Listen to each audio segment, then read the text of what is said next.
ನಿಮ್ಮ ಸತ್ಯ ಯುನಿಲೆಟ್ ಅಲ್ಲಿ ಫುಲ್ ಮೂನ್ ಸೇಲ್ ಮೇ 31 ಒಂದಿನ ಮಾತ್ರ. ಸತ್ಯ ಯುನಿಲೆಟ್.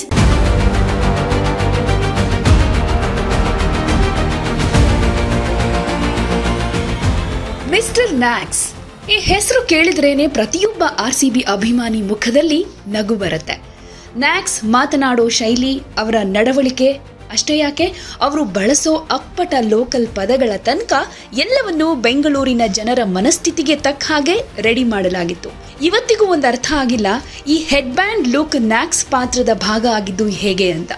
ಆದ್ರೆ ಆ ಹೆಡ್ ಬ್ಯಾಂಡ್ ನ್ಯಾಕ್ಸ್ ಪಾತ್ರದ ಕ್ರೇಜ್ ಮಾತ್ರ ಜಾಸ್ತಿ ಆಗಿದೆ ಅನ್ನೋದಂತೂ ಸತ್ಯ. ಆ ಕ್ರೇಜ್ ಬಗ್ಗೆ ಮಿಸ್ಟರ್ ನ್ಯಾಕ್ಸೇ ಹೇಳ್ಕೊಂಡಿದ್ದಾರೆ. ವರ್ಷಗಳು ಕಳೆದ ಹಾಗೆ ಈ ಕಂಟೆಂಟ್ ಹಿಂದೆ ಇದ್ದ ನಮ್ಮ ತಂಡ ದೊಡ್ಡದಾಗ್ತಾ ಹೋಯಿತು. ಕೃತಾರ್ಥ ಶ್ರೀನಿವಾಸನ್ ಹಾಗೆ ಅರ್ಜುನ್ ಅವರಂತಹ ಪ್ರತಿಭಾವಂತರು ಒಟ್ಟಿಗೆ ಸೇರ್ಕೊಂಡು ಈ ಶೋ ಇವತ್ತು ಈ ಮಟ್ಟಕ್ಕೆ ಬಂದು ನಿಲ್ಲೋದಕ್ಕೆ ಸಾಧ್ಯ ಆಯಿತು ಅಂತ ಹೇಳ್ಕೊಂಡಿದ್ದಾರೆ. ಆದರೆ ನಮ್ಮ ಮೂಲ ಆಲೋಚನೆ ಮಾತ್ರ ಯಾವತ್ತಿಗೂ ಬದಲಾಗಲಿಲ್ಲ. ಅದುವೇ ಆಟಗಾರರನ್ನ ನಮಗಿಂತ ಬೇರೆ ಅಲ್ಲ ಅನ್ಸೋದನ್ನ ತೋರಿಸೋದು ಅಂತ.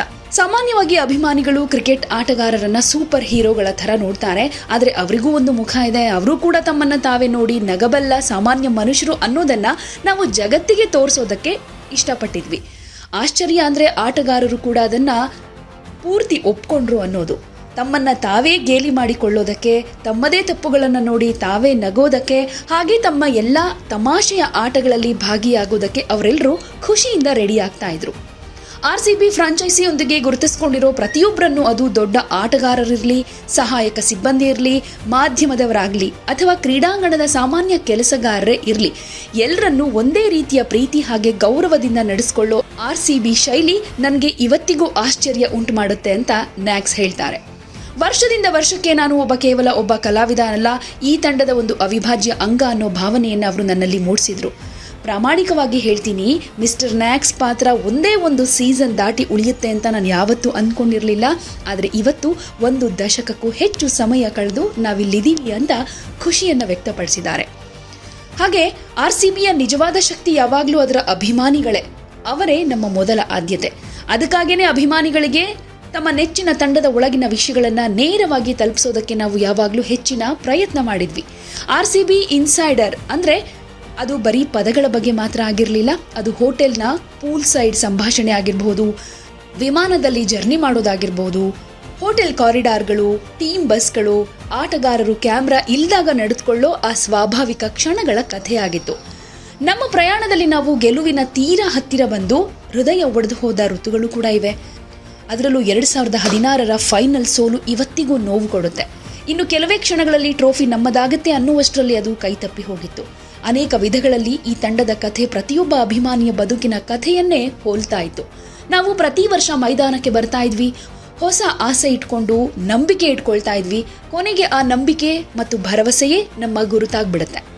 ನಮ್ಮ ಈ ಭಾವನೆ ಚಿನ್ನಸ್ವಾಮಿ ಕ್ರೀಡಾಂಗಣಕ್ಕಿಂತ ಬಲವಾಗಿ ಬೇರೆಲ್ಲೂ ಕಾಣಸಿಗೋದಕ್ಕೆ ಸಾಧ್ಯ ಇಲ್ಲ.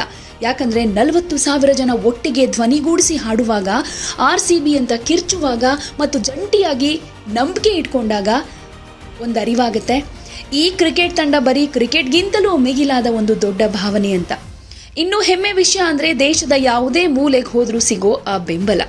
RCB ಬೇರೆ ಕಡೆ ಆಡೋದಕ್ಕೆ ಹೋದಾಗಲೆಲ್ಲ ಅದು ತವರಿನ ಮೈದಾನದಲ್ಲೇ ಆಡ್ತಾ ಇರೋ ಹಾಗನ್ಸುತ್ತೆ ಅಂತ ಆಟಗಾರರೇ ಅನೇಕ ಸಲ ಹೇಳ್ಕೊಂಡಿದ್ದಾರೆ. ನೀವೆಲ್ಲೇ ನೋಡಿದ್ರೂ ಕೆಂಪು ಹಾಗೆ ಚಿನ್ನದ ಬಣ್ಣದ ಜರ್ಸಿಗಳೇ ಕಾಣುತ್ತೆ. ಈ ನಿಷ್ಠೆ ನಿಜಕ್ಕೂ ಅಸಾಧಾರಣವಾದದ್ದು. ಅದಕ್ಕಾಗಿ ಆ ಒಂದು ಗೆಲುವು ಇಡೀ ಬದುಕನ್ನೇ ಬದಲಾಯಿಸೋ ರೀತಿಯಲ್ಲಿ ಭಾಸ ಆಯಿತು. ಆ ಐತಿಹಾಸಿಕ ಕ್ಷಣ ಸಂಭವಿಸಿದಾಗ ನಾನು ಮೈದಾನದಲ್ಲೇ ಶೂಟಿಂಗ್ನಲ್ಲಿದ್ದೆ. ಅಲ್ಲಿ ನೆರೆದಿದ್ದ ಯಾರೊಬ್ಬರಿಗೂ ಆ ಮೈದಾನ ಬಿಟ್ಟು ಕದಲೋದಕ್ಕೆ ಮನಸ್ಸಿರಲಿಲ್ಲ. ಎಲ್ಲರ ಬಾಯಲ್ಲೂ ಒಂದೇ ಮಾತು, ನಮ್ಮ ಬೆಂಗಳೂರು ಈಗ ಹೇಗೆ ಸಂಭ್ರಮಿಸ್ತಾ ಇರಬಹುದು ಅಂತ.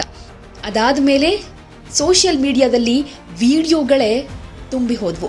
ಇಡೀ ಏರಿಯಾಗಳನ್ನೇ ಬೆಳಗಿಸೋ ಪಟಾಕಿಗಳ ಸದ್ದು, ಆಟೋ ಚಾಲಕರ ಸಡಗರ, KR ಮಾರ್ಕೆಟ್ನಲ್ಲಿ ಹೂವು ಮಾರೋರ ಹರ್ಷೋದ್ಗಾರ, ಬೀದಿ ಬೀದಿಗಳಲ್ಲಿ ಜನರ ಡ್ಯಾನ್ಸ್. ಆ ಒಂದು ಕ್ಷಣಕ್ಕಾಗಿ ಸುಮಾರು 2 ದಶಕಗಳಿಂದ ಕಾಯ್ತಾ ಇದ್ದ ಅಭಿಮಾನಿಗಳಿಂದ ಭಾವನಾತ್ಮಕ ಸಂದೇಶಗಳು ಬರ್ತಾ ಇದ್ವು. ಆ ಗೆಲುವು ಕೇವಲ ತಂಡದ್ದಲ್ಲ, ಅದು ನಮ್ಮೆಲ್ಲರದ್ದು ಅನ್ನೋ ಭಾವನೆ ನನ್ನನ್ನು ಅತ್ಯಂತ ರೋಮಾಂಚನಗೊಳಿಸಿತು. ಅದರಲ್ಲೂ ವಿಶೇಷವಾಗಿ ಪ್ರತಿ ಸಲ ತಂಡ ಸೋತಾಗ್ಲೂ ಜೊತೆಯಲ್ಲೇ ಉಳಿದುಕೊಂಡ ಆ ಅಪ್ಪಟ ಬೆಂಬಲಿಗರಿಗೆ ಸಿಕ್ಕ ಜಯ ಆಗಿತ್ತು. ನಾನು ಈ ತಂಡದ ಜೊತೆ ಕಳೆದ 13 ವರ್ಷಗಳಿಂದ ಮಿಸ್ಟರ್ ನ್ಯಾಕ್ಸ್ ಆಗಿ ಇದ್ದೀನಿ. ಅಭಿಮಾನಿಗಳ ಈ ಅಪಾರ ನಿಷ್ಠೆ ಯಾವತ್ತೂ ಬರೀ ಟ್ರೋಫಿಗಳ ಬಗ್ಗೆ ಮಾತ್ರ ಆಗಿರೋದಿಲ್ಲ ಅನ್ನೋದನ್ನ ಅರ್ಥ ಮಾಡ್ಕೊಳ್ಳೋದಕ್ಕೆ ನನಗೆ ಇಷ್ಟು ಸುದೀರ್ಘ ವರ್ಷಗಳು ಬೇಕಾಯಿತು. ಈ ನಿಷ್ಠೆ ಅಂದ್ರೆ ಸೋತ್ರೂ ಜೊತೆಯಾಗಿ ನಿಲ್ಲೋದು, ತಂಡವನ್ನ ಕೊನೆ ತನಕ ನಂಬೋದು, ಹಾಗೆ ಈ ಇಡೀ ಜರ್ನಿಯಲ್ಲಿ ಸಿಗೋ ಸಂತೋಷವನ್ನ ಒಟ್ಟಿಗೆ ಫೀಲ್ ಮಾಡೋದು. ಅದಕ್ಕಾಗಿ ನಾನು ಯಾವಾಗಲೂ ಹೆಮ್ಮೆಯಿಂದ ಹೇಳ್ತೀನಿ, RCB ಅಂದರೆ ಅದು ನಮ್ಮ ಬೆಂಗಳೂರಿನ ಪ್ರತಿಬಿಂಬ. ಎಷ್ಟೇ ಏರಿಳಿತ ಬಂದರೂ ಎದ್ದು ನಿಲ್ಲೋ ಸ್ಥಿತಿಸ್ಥಾಪಕತ್ವ, ಹೊಸತನದ ಸೃಜನಶೀಲತೆ, ಸದಾ ಮುಗುಳ್ನಗೋ ಆಶಾವಾದ, ಅಪ್ಪಟ ಭಾವನೆ ಮತ್ತು ಎಂದಿಗೂ ಮುಗಿಯದ ಅಂತ್ಯವಿಲ್ಲದ ಭರವಸೆ. ಇದೇ ನಮ್ಮ ಬೆಂಗಳೂರು, ಇದೇ ನಮ್ಮ RCB ಅಂತ ಹೆಮ್ಮೆಯಿಂದ ಖುಷಿಯಿಂದ ತಮ್ಮ ಭಾವನೆಗಳನ್ನ ಶೇರ್ ಮಾಡಿಕೊಂಡಿದ್ದಾರೆ. ಯಾವುದೇ ಸುದ್ದಿಯ ಅಪ್ಡೇಟ್ ಅನ್ನ ಮಿಸ್ ಮಾಡ್ಕೊಳ್ಬಾರ್ದು ಅಂದ್ರೆ ಈಗ್ಲೇ ಒನ್ ಇಂಡಿಯಾವನ್ನ ಸಬ್ಸ್ಕ್ರೈಬ್ ಮಾಡಿ. ನಿಮಗೆ ಬೇಕಾದ ಭಾಷೆಯಲ್ಲಿ ಎಲ್ಲಾ ಸುದ್ದಿ ತಿಳಿಬೇಕು ಅಂದ್ರೆ ಒನ್ ಇಂಡಿಯಾ ಆಪ್ ಅನ್ನ ಡೌನ್ಲೋಡ್ ಮಾಡ್ಕೊಳ್ಳಿ.